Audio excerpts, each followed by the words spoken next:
শুকনো লঙ্কা, কারি পাতার সর্ষে ফোড়ন দিলাম, আর এই যে ছোলার ডাল ভেজানো ছিল একটু দিয়ে দিলাম।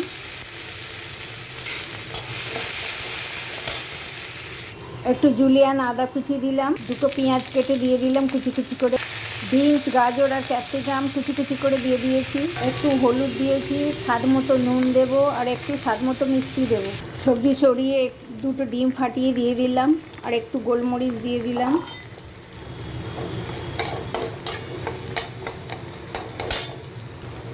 এবারে এক বাটি চিঁড়ে হালকা ভাজা ছিল দিয়ে দিয়েছি।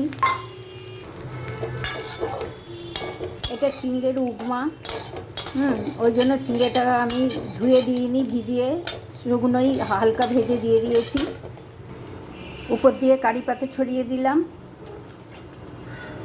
চিঁড়ের উপমা রেডি। শুকনো লঙ্কাগুলো ভাজা ছিল দিয়ে দিলাম। কেমন হয়েছে দেখে বলবেন বন্ধুরা। এটা চিঁড়ের উপমা।